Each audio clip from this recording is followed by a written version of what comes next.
Good afternoon, everyone. I am so excited to be here with you today. This is hashtag no limits. I am your host, Shelly Kino, and this is my 200th episode of hashtag no limits. I never imagined when I started this that I would be into it 200 episodes later. I have learned some amazing things about fantastic people over the last 4.5, 5 years, I think is how long that I have been doing this. And I am so appreciative to every single one of my guests that have been here and to all of you that listen and watch because it wouldn't be as interesting if I didn't have people watching and listening. But I think I would still do it because I am learning and growing so much. Hashtag no limits is about people that society has placed limits upon, but who are busting through those limits. Ophelia says in Hamlet, we know who we are, but not what we will be. And I believe that to be 100% true, and that there is no better example than the caterpillar turning into the butterfly. For those who don't know, very quick, short science lesson. Caterpillar dissolves into its cells and then reforms into the butterfly. That can't be easy, but neither is busting through the limits that society places upon us. And today, being the 200th episode, there's a couple of different things that are going to happen. We have a giveaway going. I say we, I guess I'm talking about me and Meryl. I'm not sure who the we was that I just thought about, but anyway, there will be some giveaways happening today. St. Louis Cardinals baseball tickets and Holiday World Splash and Safari in Santa Claus, Indiana. They will be given out, but you do have to be here live. And in order to get registered to win those, you have to be participating in the comment section. You have to be asking questions. You have to be putting in your comments because otherwise, I don't know that you're here. So, one easy way to do a comment very quickly, and we already have somebody who did this, is just give me a hashtag live and where you're watching from. Thank you so much, Fran, for joining us today, and good luck to you as the episode continues. All right. I don't want to talk any more about me. So I'm going to bring my guest on today. I'm really thrilled that Meryl is my 200th guest because not only is she my 200th guest, but I have not had a person with her disability before. And so to have 200 episodes and not have someone with her disability, and I hate, I mean, I don't like the word disability, and we might get into that, but with her abilities, and I'm going to bring her on now. Meryl, thank you so much for joining me today. How are you? Thank you for having me, Shelly. I'm great. I'm excited to be here on your 200th episode. Congratulations. Thank you. Yes, I am excited myself. And so we met on LinkedIn, and you were someone that I was following, and we just connected with each other. And I'm so thankful that you agreed to be here. So, um, tell us, what is it that brings you here today? A lovely invitation from you, of course. That's all I needed. Well, thank you. But what kind of limits might it be that you have busted through that we're going to talk about today? What is it that your abilities are that I have never had on my show before? So I was born profoundly deaf, and uh, I just learned how to speak in lip read. That's my primary way of communicating is through lip reading, not sign language. Often, it's a huge, there's a huge misconception that all people born deaf use sign language, and that's not true. It's actually a small percentage. And it's just what works for me in my life. Don't know right or wrong. Uh, I just don't have anyone in my life that's fluent in sign language. And Mhm. it's a language, just like any other language. It takes time to learn, and you have to Right. keep it up to retain it. Yeah, and I'm so glad that you brought that up, that so many people think that deaf people automatically learn sign language. And I have, as an advocate for special education, I have talked to parents many times about possibly getting their child an AAC device because of what you just said, that it is a separate language. Not a lot of people use that language to speak. And so when people are out in public, if they're not lip reading like you're doing, now you're also, and we'll talk about this in a second, you have a special tool happening that's really because you're not looking at me as much as you're looking at this tool that you're using. But if somebody has an AAC device, I'm sorry, augmentative alternative communication device, for those who don't know, I try not to use acronyms. And if they know that you have one of those devices, they'll be patient and they'll wait for you to speak with that. But if you try to speak to them in sign language, it is a foreign language to them. Absolutely. So I respect everybody's preference, and I know a lot of deaf people who prefer the sign language, and we try to work it together. I know some sign, I know the finger alphabet, so we try to meet in the middle when we communicate with each other and respect each other because that's just how our lives turn out. And uh, the tool you're probably talking about is the caption. I'm using a combination of reading your lip and the caption to follow along with what you're saying. You're very easy to lip read because you enunciate well. Too often people think they need to talk loud or real slow, I don't have patience for that. Well, I think my background in education probably helps me enunciate. I did teach a lot of students through a method where it was about how the mouth was formed when you're making different letters. And so I have tried to be very clear when I'm speaking because I had to teach it in a certain way. And so it kind of became habit for me. But I know people mumble. And I have an in law family of mumblers. And if they're watching, they're going to say, "We don't mumble. You just don't hear us." But Yeah, exactly. Some of the best people that understand the best are teachers. That's why I formed friendship with some of my teachers after I grew up, and because they were easy to understand, and of course they were a wealth of knowledge. And I always like meeting people who know a lot of things. So, and it makes such a difference when somebody's easy to understand.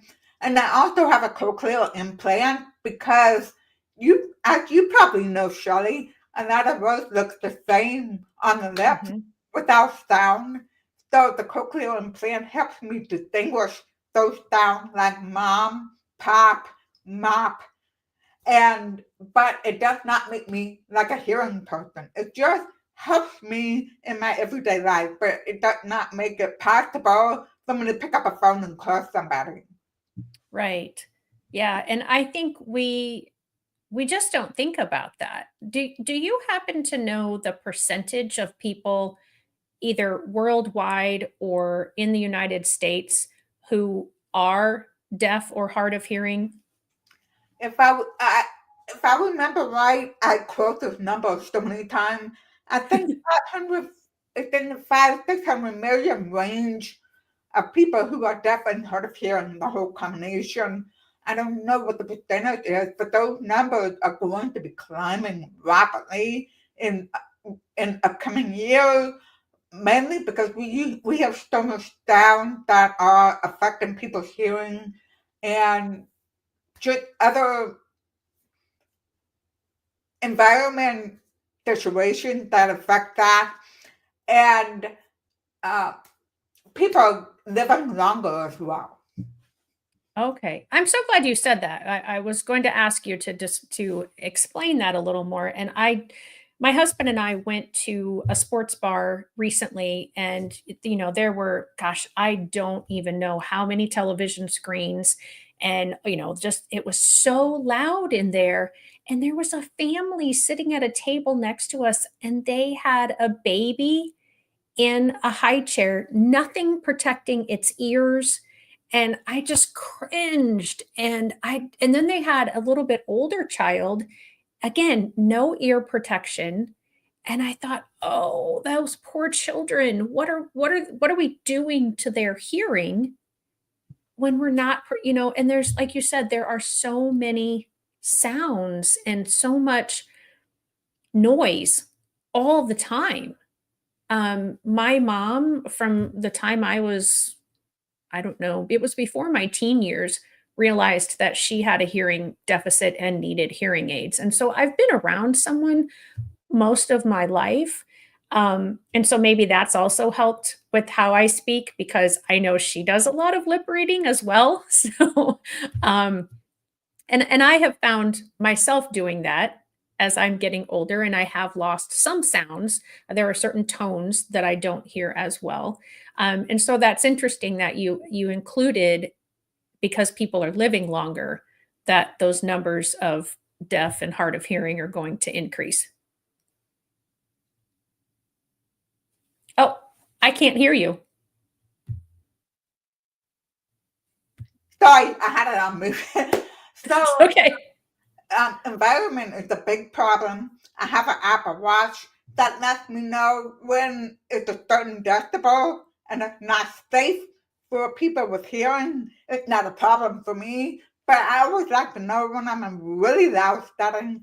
And I can't tell you how many times my watch goes off in a public setting, whether at a theater or a restaurant or wherever.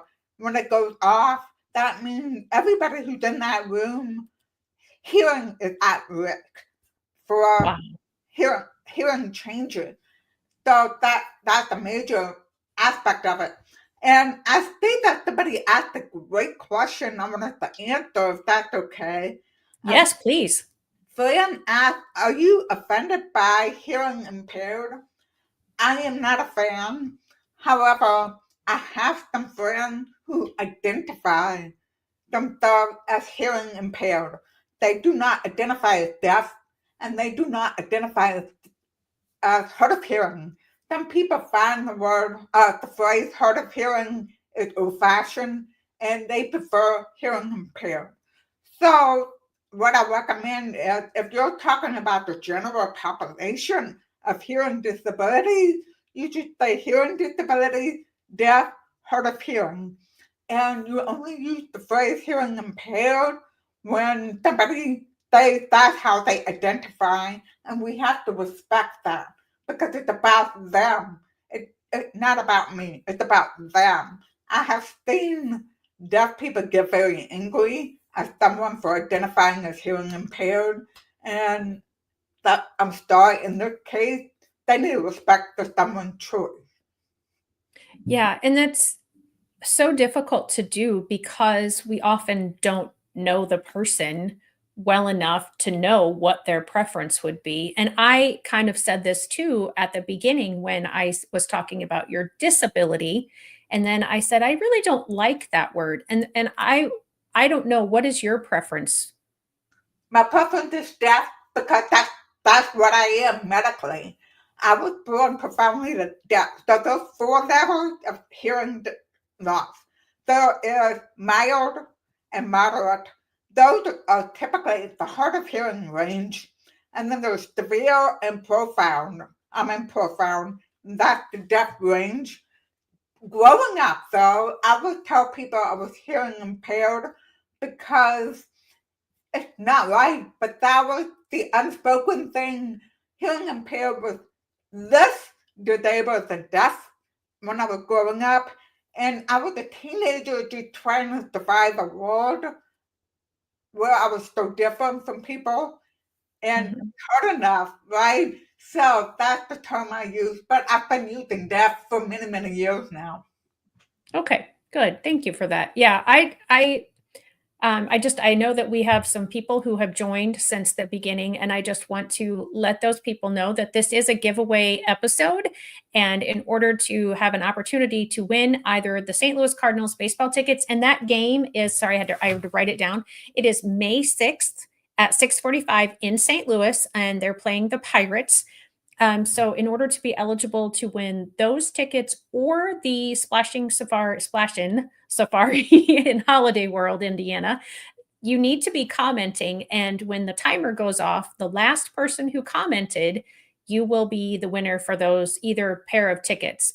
So it'll be the first winner gets to choose if they want the Cardinal tickets or the Splash and Safari, and then the second winner will get whichever one the first one didn't choose. So make sure that you're commenting, and one easy way to do that is to just say hashtag live and where you're from.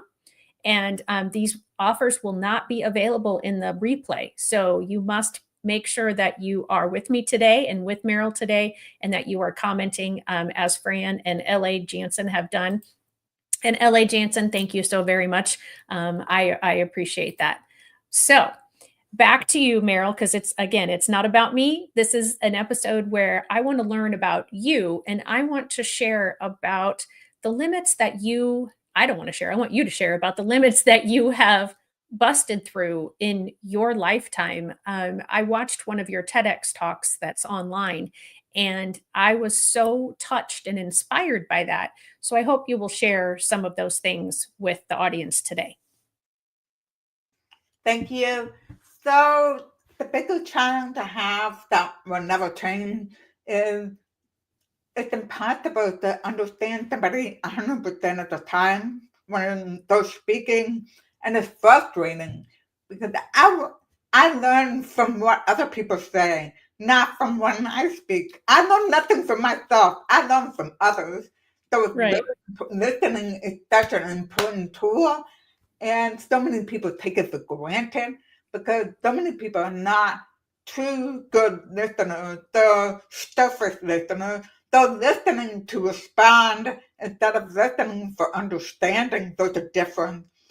So I thought in my TED talk, I tried to show an example of what it's like to be a tiny example of what it's like to be me every day in a conversation, and I put blank words and more than so on average, deaf people only liberate cast 1/3 of what's said. There are a couple of people who disagree with that, but I'm like, that's based on my experience, and that's about right. Because we have to fill in so many blanks, and sometimes you don't have the context, and you can't fill in the blanks, and that's frustrating. And sometimes you just get tired of asking people to repeat, but you're just like, resorting to social bluffing.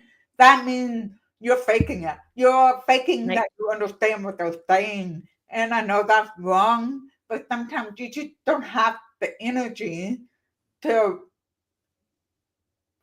understand what they're really saying, and you just want to keep the conversation. You don't want to stop the conversation, especially when there's a group. Right. And I know just from my mom, and thank you, Erin, for that. Congratulations. I know from the conversations that I've had with my mom, she has said that often that she has hearing aids in both ears now, and that a lot of times she still gets a lot of background noise and doesn't always get enough of the foreground from the people or person speaking directly to her. So sometimes she's nodded and smiled along, and agreed or made some sort of some sort of gesture to where, like you said, she doesn't want to stop the conversation, or maybe she has already asked a couple of times and doesn't want to ask again. And she said, yeah, I wonder sometimes how many things I'm agreeing to that I probably wouldn't agree to if I could hear everything that was being said. Yeah, that has happened to me. So, oh my gosh.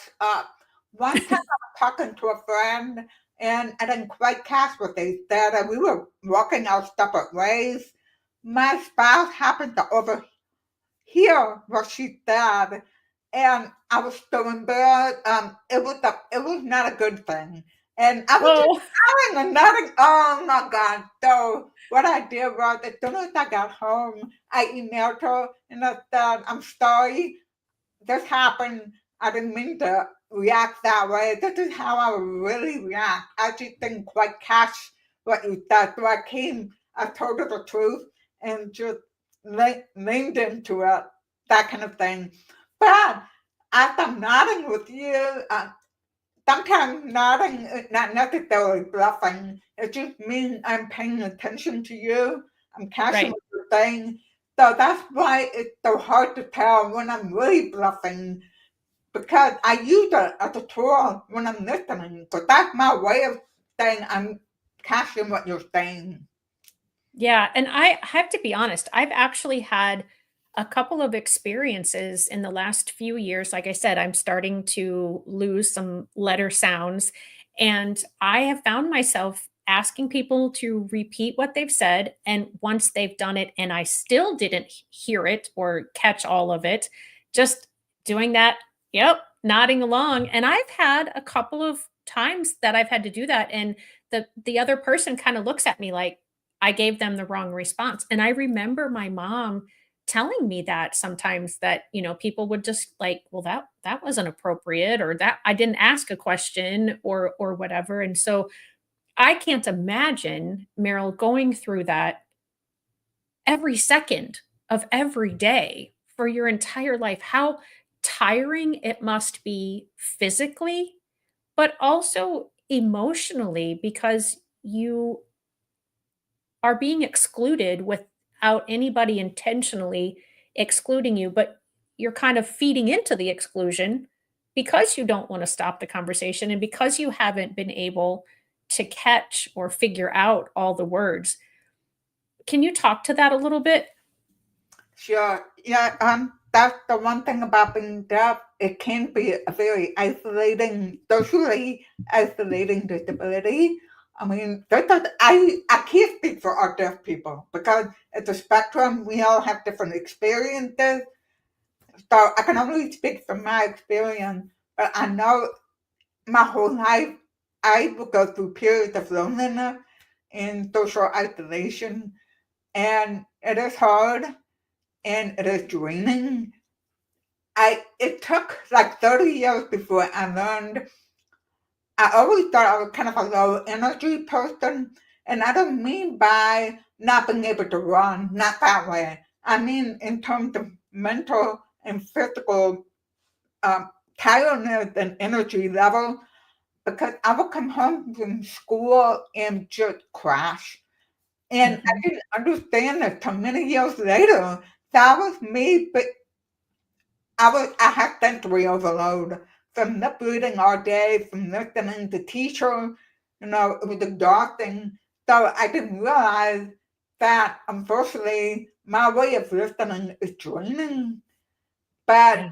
it's also a joy because especially when I understand what you're talking about, it's a joy, but it doesn't stop it from draining me because I am still working harder than the average hearing person when listening.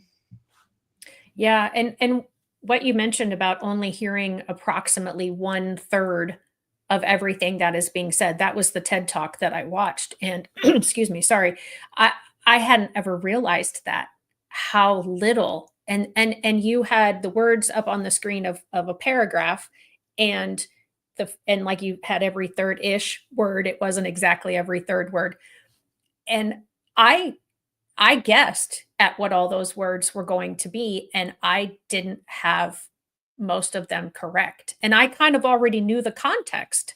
So I just that was really that left a great impression on me, to really think about. And in my education career, I've really only worked with two or three. I'm just trying to scroll through all the people that I've ever worked with that were deaf or hard of hearing and who were eligible for special education.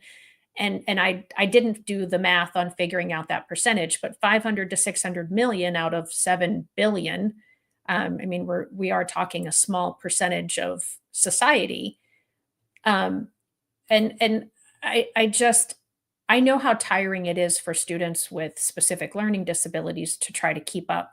And I think it's a little bit comparable to what you go through, as far as just that draining, because you're putting so much energy into trying to process what was said that you, like you said, you're probably putting in 10 times maybe the effort. And I would have teachers that would really irritate me because they would tell me that some of my students were just sitting there. And I said, if we could take a picture of their brain, what you see is just sitting there, their brain is processing so much more and so much differently than the kid that you think is working so much harder. How were your experiences in school? Yeah, that's exactly right. My my elementary and most of my middle school years were the best because teachers spoke clearly. But as I got older and older, I was stuck getting into teachers who were members and hard to follow, especially, of course, math and science, which was not my greatest strength. And Mhm. I remember I didn't take physics in high school because we only had one physics teacher, and I knew I didn't understand him. So Right. I skipped him. And then college, oh my God, it got so much worse because you're dealing with members and people who were not originally English speakers, those are from another country. And it sounds so wrong when I say that, but I have a harder time understanding somebody who learned perfect English, but English is not the first language or they're from another Mhm. country because they pronounce things differently. And I Right. had to learn this the hard way when a good friend of mine who was born and raised in India were talking, and she kept saying lost, what I thought was lost, Lost. And but I'm like, that context did not work in what we were talking about. Mhm. Eventually, I finally figured it out. She was saying the name Ross with an Ross. So Oh, okay. that's when it dawned on me why I have a hard time with people who learn English outside of the United States. Well, they spoke a different language. They're fluent in a different language. I hope I'm saying this nicely because I always feel like it sounds like bias. But the thing is, I was raised on American English. So Mhm. how we pronounce things here, I mean, even Canada and the UK and Australia, where they speak English too, as a Mhm. primary language, they can be tough to understand because of how they speak it all differently. I have talent for recognizing when I'm watching TV. Just the other day, I asked my spouse, is that person British? Because I was reading it up and it looked like a British accent. So he Mhm. confirmed it was. So that was exciting when I can figure that out. I don't even know how you decipher an accent based on how they're saying it. That's an amazing skill. I can even decipher some language. So I remember very clearly when I saw For a Wedding and a Funeral, and Uh-huh. it was silent in that movie. And I told somebody I was watching, hey, those signing with an accent. I could see there was a difference, even though I'm not fluent in American Sign Language, they were speaking British Sign Language. I just have an ability to tell the difference between American and British. They both have their unique style. I don't know how to explain it, even though I'm not fluent in either language. I think that's just one of the superpowers. I often say that I call them superpowers, but the extra abilities that come when one area isn't as strong as everything else. And I've said like people with attention deficit hyperactivity disorder are great multitaskers. That is their superpower. They can keep track of 5 or 6 things at one time, and I'm many times lucky to just keep track of one. So I have a whole family of people with ADHD, and I'm so grateful for that because they all manage ADHD differently. They all are affected differently. They are they don't have the stereotypical behavior that people associate with ADHD. That's why we've got to stop with the assumption, stop with the stereotype because a lot of times they're wrong. So right. that's why I love my family and their diversity because I get to learn from them. And I have one kid who's ADHD, which is autistic and ADHD. So Okay. yeah, and I know how to work with. I have a client who has severe ADHD, as he called it, not me, and he appreciates how I'm able to help him navigate that so we can get our work done. Yeah. Well, I need to let our viewers know, and Fran just commented again, but Fran, you're the winner. You are the first winner, so you get to decide if you want 2 St. Louis Cardinals baseball tickets, or if you want the Splash and Safari tickets to Holiday World. There's 2-day passes. You can choose any day. My understanding of the passes, at least, is you can choose any day during the 20 this year season of going to Holiday World. So you get either 2 baseball tickets to the St. Louis Cardinals or 2 Holiday World passes. So let me know. In her comment, that just made that my timer, my phone is on do not disturb, so my timer didn't make any noise. But she says she has a chipmunk, but most people would not know it, meaning her attention deficit. She's like very quickly distracted by something. Oh, got it. Yeah, yeah. Yeah, Exactly. yeah. So one of the things that you talked about in your TED Talk, that I hadn't I hadn't thought about how impactful it is for someone like yourself, um, closed captioning, using the tool plus also the lip reading, but using the closed captioning tool. Yes, if I go to a meeting and there's no caption, a video meeting and there's no caption, I feel like I'm flying without a net. Even Mm. though I can nibble someone, it feels so different because it's like you're scared. You feel unsafe. I can't explain it. It's just a feeling I get. And that's why I prefer online meetings now because I've got 2 things helping me here rather than one when in person. And yes, there are automatic captioning tools for the phone and everything that you can have when you're out and about, but it's just different in person than it is for online.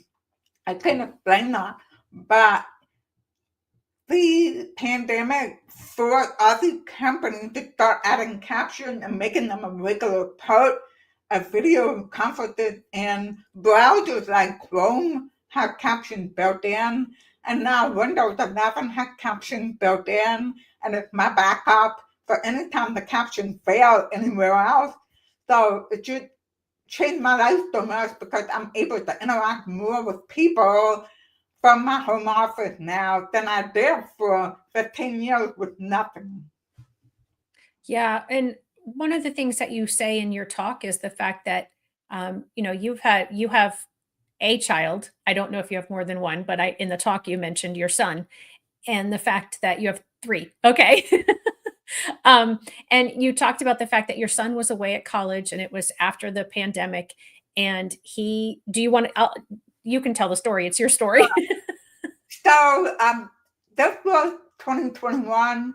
He had to gone, so he graduated in the pandemic for guy. And fall of 2021 is when he started at Purdue University in Indiana. I'm in Texas, Plano, Texas, by the way. And one day, we hardly hear from him. And he's about to graduate in May. So it's been 4 years now. And we hardly hear from him. But in that first year, that was news for both of us, to be separated for so long. And just out of the blue, he asked if we wanted to do a video call, not a call, but a video call, because he has seen me in 2020 on meeting with caption. So he would walk past my home office every day and see me in video call, and he understood how it worked for me. So it was just an amazing. We haven't done very many video calls in the 4 years, but we have done a couple, and that's more than I can say for my other 2 kids. Well, one lives with us, the other lives in Austin, and we only did video calls when she was overseas, and that was before caption, and the video quality was so bad. That's Yeah. another problem with video calls without caption. Is sometimes the video quality is just really bad. That's why I don't use Google Meet very much because the video quality is not always as good as the other platforms. Yeah, and I found that just so sweet and also again so touching to think that was probably one of the first conversations you ever had with him that you weren't trying to figure out every word he was saying because although closed captioning is not perfect, it filled in a whole lot more words than what you would normally have gotten in a conversation. Absolutely. And he was in his dorm room, so it was a quiet room. The quieter the room, the better the captions will be. And of course, he talks standard American English, so it got most of what he said. The only time it did a bad job, the kid is majoring in aerospace engineering, literal rocket science, and Yeah. he would mention his classes, then of course those terms didn't go very well, and he loved things like Dungeons and Dragons, and he would talk about a thing from that, and there's always fancy words from that game as well. So the caption were clueless for that. Yeah, I would imagine so. That's what I was thinking you were gonna get to when you were talking, which was why I was kind of preemptively laughing because I was realizing that was probably where you were going to go. So, LA jumped on and said, "So how do you hear when you are out in public when no closed captioning is available?" And I know you talked about this at the beginning, but I think she joined after Yeah, you had mentioned that. I've done this before. So I mentioned I was born profoundly deaf and I relapsed. And growing up, I had hearing aids until I was in my 30s. And then after I had my youngest, the one that's about to graduate, I got a cochlear implant. And to me, it's like a hearing aid for the most part. Anyway, so it helps me be a better lip reader. Not perfect, but better. And when we're in noisy situations, it takes away the ability to be able to use it to help. Even though I have some adjustment on my phone for my implant, it's still too much. It's a challenge. Yeah, I'm sure it is. And thank you for the question, LA. And Aaron and Fran and LA keep commenting because and whoever else is joining us, because I know that according to the my number ticker at the top, there's more than just you three. So make sure that you're letting us know that you're watching us because that'll put you in the opportunity to win those Cardinals tickets. Fran took the Holiday World tickets. So keep those comments coming and let Meryl and I know what you're thinking about her and some of the limits that you can already tell that she's busted through, but we haven't necessarily touched upon. And by that, I mean, and I think this is kind of sad that people have it's more than kind of sad. It is sad that people have this limiting belief that someone who is deaf or who is blind or who has whatever disability will never marry. They will never have a happy grown up life. They will never, you know, be much of anything. And you just mentioned you have a spouse, you have three kids. Did you ever experience those kinds of limiting beliefs? Well, I know I had seen during COVID and during the fires in California, I was learning, I read stories about people with disabilities. Well, the doctors, especially in COVID, the doctors were, people's lives, disabled people's lives were expendable, because they probably don't have happy lives anyway, and that's not Yeah. true. I mean, there are people with a disability that doesn't allow them to talk with their voice or move much, or they have to have a machine to breathe or whatnot, but they're living full, happy lives. I mean, there's just so much technology and resources now to make that possible. And so, in a way, living today is so much better than 100 years ago. Well, they just put you in a corner and, it's really sad, because I have accomplished so much, but every time I do something new, I basically have to start over and proving to these people I am capable. Mm. And I'm a human being. Talk to me. You can text me. I mean, there's so many ways to communicate now. That can't be an excuse anymore. But I was Right. very fortunate my parents never had limiting beliefs. They took me to opera They took me to musical. They took me to ballet. They just treated me like a kid and wanted me to experience these things. They took me on trips, and it turns out I love musicals. Yes, even though I could not follow everything someone was saying, but I learned the song, I learned the storyline, and it helps me enjoy the show. And I really especially love it when a musical comes out as a movie because it's captioned now and I can get Right. the words. And that's why it was so awesome when Disney put Hamilton on during COVID on July 4th, I think it was 2020. They put Yeah. Hamilton on because I was like, I'm never going to be able to see Hamilton in person because there's too many words. And not repetitive, like the old musicals where they have a lot of repetitive lines like do, re, mi, and sound of music, right? But now Right. musicals rarely have that kind of repetition. They've gotten fancy. Yeah.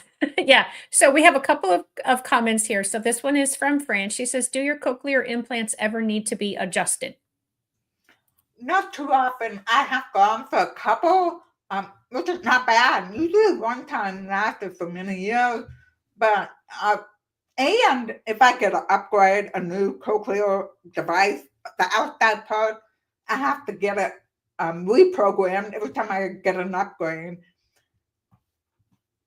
And then we have Leslie. Thank you for joining us and commenting. And she says, my daughter was born profoundly deaf and has bilateral cochlear implants. I have one. I didn't get two. So back when I got it, this was 2003, I got one. At the time, you get one, and then you wait, and then you get another. But I got so sick after the surgery, it made me so dizzy for weeks Oh, that I could not stand the idea of going through that again with my other ear. And now it's been too long, so I could get a second one. really? There's a time frame for when you can get them? Yes. Well, it depends on different factors. First of all, if let's say you've gone 18 years without a hearing aid or anything, you're not going to qualify. You're most likely not going to qualify for a cochlear implant because you need to be exposed to sound recently. So the last time this ear had any sound was when I got the cochlear implant. I did not wear the hearing aid in the ear, and I found it very uncomfortable to have two different devices. So this one's just been silent all these years. Oh, wow. So we have another question here from LA. Since you were born deaf, why hasn't it affected your ability to talk? The lady who comes to our pantry, her voice is very deep and hard to understand. Oh, I love that question. Thank you for asking that. So I took a lot of speech therapy, a lot of speech therapy. The first 10 years of my life was speech therapy, speech therapy. After school, speech therapy, at school, speech therapy all summer. I mean, I was privileged that my parents could do that for me. In fact, I grew up in Fort Worth, Texas, and my mom would drive me to Dallas 3 days a week to go to UT Dallas Carrier Center, which is an hour from where we lived.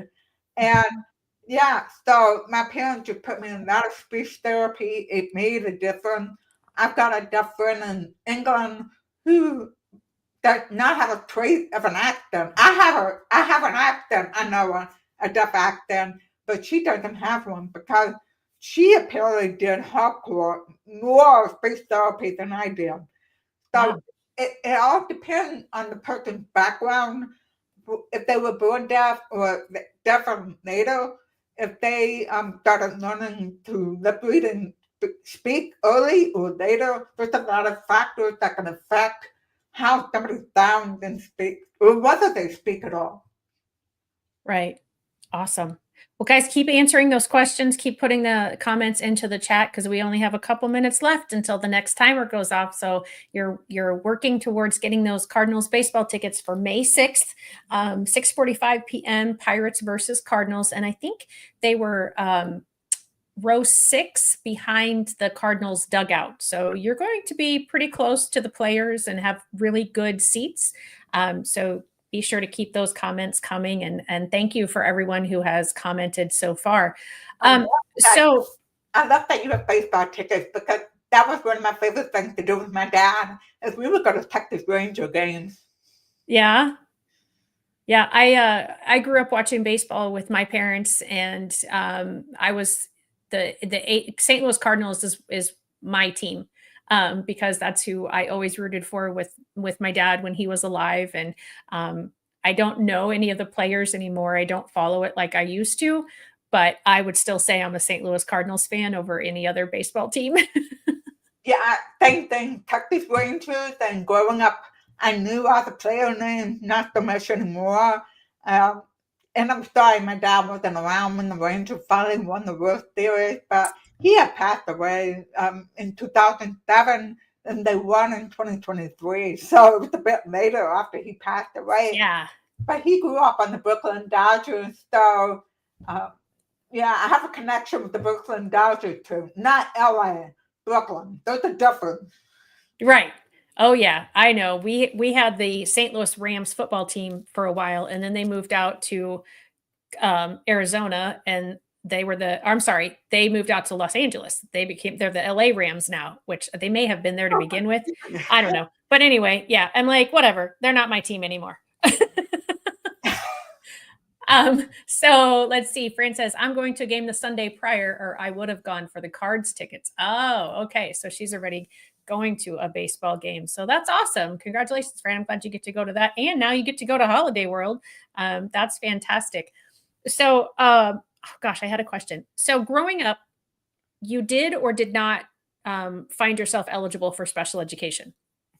I was not eligible. I mean, I don't know if I wasn't eligible with my parents opting not to put me in it. I mean, I got speech therapy. I got put out for speech therapy in elementary school, but by middle school, that was done. So that was the only time I got pulled out. Okay. And whenever you speak, you did mention just a couple of minutes ago about having the deaf accent. When you speak and people don't know that you are deaf, do they treat you as if you are unintelligent? Yes, you're really on top of it. Yes. So I there's a look on her face as soon as I start speaking. I can see that teeny little change, like, oh, they're realizing something and they start treating me like a kid, or start speaking slow, or get awkward. I don't know, it's very frustrating. And I'm like, just talk to me like a human being. You don't have to talk differently unless you talk really fast, then maybe you want to slow down a little bit, but not like that. No. But if you're talking really fast, I could say, then yeah, you probably slow down a little bit. Right. Yeah, I have witnessed that as well. That and people in wheelchairs get spoken to also as if they are unintelligent just because they're in a wheelchair. I would have students that happened to frequently, and it was the strangest thing because it wasn't just the adults who would do it. It would also be other students would use that baby talk to the, and I was like, why are you doing that? You get baby talk, I take it by that facial expression. Yeah, somebody just mentioned, I had someone ask me if I was blonde because I didn't hear them. Oh my God. I'm sorry, all blonde people. My mother's blonde and she's great. Yeah, and Fran says too, some people with walkers, they treat people with walkers as if they are somehow unintelligent because, and I'll be honest, Meryl, that's one of the main reasons that I wanted to do hashtag no limits is to try to get it out there to people and change that perspective and change that attitude, because we are missing out on amazing conversations, amazing potential friendships, amazing potential romances, whatever, because we have these wrong beliefs. And I'm hoping that, in 200 episodes, I have been able to change some people's minds and perspectives and open some eyes to, you know, the abilities, because there's a whole lot more to you than the fact that you're deaf. It, You're a motivational speaker. it's a big part of me, no doubt, because it does affect. I can only control so many things in my life. For example, I'm going to apply for a job, but I can't get that job unless somebody take the chance on me, look at my resume, contact me, and give me a chance. That part, I have to hope. I mean, all I can do is make my resume the best I can. But other than that, it's in the other person's court. Yeah. And I wanted to mention, you said you don't like the word disability, but a lot of people with disabilities say it's not a bad word. Disabled and disabilities are not bad words. And when we use euphemism, it makes people more afraid of people with disabilities when you're trying to tiptoe around the words. So that's the big problem we have today. So many things are not being spoken about because of woke, the fear of wokeness, all the bad talk about wokeness, and without being woke is not a bad thing either. But when people are avoiding topics, that's when problems start happening. Yeah, and I don't like it. I think because having been an English teacher, that word dis, or the prefix dis, means un. And I don't believe that people are unable to do things, and like I said, I see people's abilities, and I focused on that with my students, and I want to uplift people, because we all have things that we do differently, not to the same scale as somebody else. I mean, my goodness, your son is an aerospace person. I would have no clue how to have a conversation about that with him, but that doesn't mean I can't have conversations with him about other things. And Uh, so I feel like when we say, especially in a school setting, when the people that are involved are really designing the instruction for the student, if they think that that child is unable, and I heard that a lot, they can't do this, they won't do that, and again, that's kind of what this kind of stemmed from, was wanting to change that perspective. And LA Jansen, you are the winner of the 2 St. Louis Cardinals baseball tickets for May 6th at 6:45, because you were the last one to comment. Again, the timer, it's on do not disturb, so you didn't hear it. But she did say, when I was young, I wanted to be a nurse, but couldn't because I couldn't hear through the stethoscope. I don't know what they do now, but I know there are deaf doctors, so they must have come up with a way around it. I'm not in the medical field, so I don't keep up with that. But yeah, that's a pretty important tool, but I'm sure there's ways around it. And Shelley, you're so right. People with disabilities are constantly underestimated. I mean, I Mhm. always tell the story in my talk about in third grade, my school put me in the lowest math and reading classes. Back then, you had levels, so Right. top, right? And my mother was not having it. I was fortunate my mother knew my abilities and spoke to the school. Well, most parents would say they must know what they're doing. That's scary. If my mom just said they must know what they're doing, I could have been in other low classes and not accomplished much in my life because people viewed me as incapable. But because Right. my mom fixed that, I got in the top math and third highest reading classes, and I thrived. I was successful and continue to be successful because I believed I was capable, even if the school did not. But I Right. thrived in those classes because they challenged me appropriately. But imagine if I had just stayed on the bottom of every level, Hmm. I I wouldn't be where I am today. I probably wouldn't have a family and the life Right. I have. Yeah. And I think that's so important. One of the talks that I give, one of the presentations that I do, is understanding behaviors, and the fact that we as educators, and I truly think society in general, we look at invisible disabilities And we have too high of expectations sometimes because we don't see it. And so we think they're faking or they're just being lazy or whatever the awful other things were that I would hear as a teacher. But then if we see or hear someone with with a disability, then we lower our expectations too low. And so we have to figure out, it's an individual. Let's figure out what this individual knows and let's continue to, have reasonable and relevant expectations that are achievable for that individual and not to make them too easy or so difficult that, if it's too easy, why are they going to try?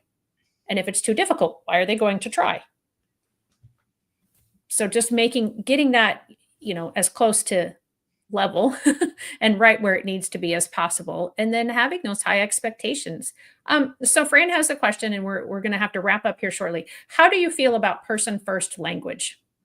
I tend not to have feelings about things either way. I use identity first. I say I'm a deaf person, not a person who is deaf. I find that awkward and a long way of saying deaf person.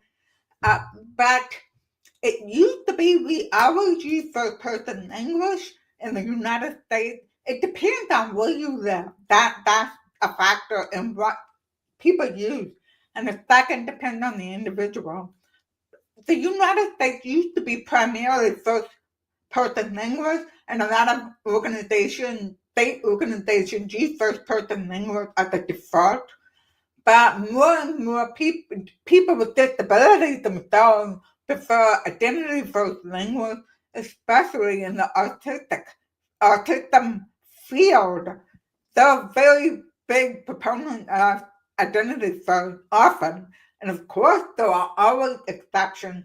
I try to avoid ever saying 100% this way. It's 100. No, there's always exceptions. There are people who prefer to use the word special needs. There are people who prefer to use the word like handicap that so many people don't like.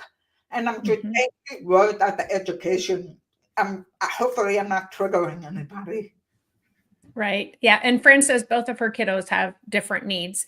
And then she also says, thank you. So I want to let people know really quickly that the way to find you is through your website, which is Meryl, MERYL.net.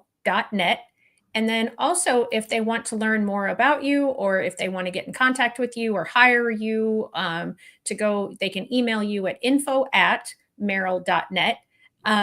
And we are just about out of time. And so I want to give you opportunity right now to say anything that we haven't discussed or any words of wisdom or encouragement, whatever. This is your opportunity. When you agreed to come on, was there something you definitely wanted to say or get out there? This is the chance to do it. Something that came to mind is you have to invite people with disabilities.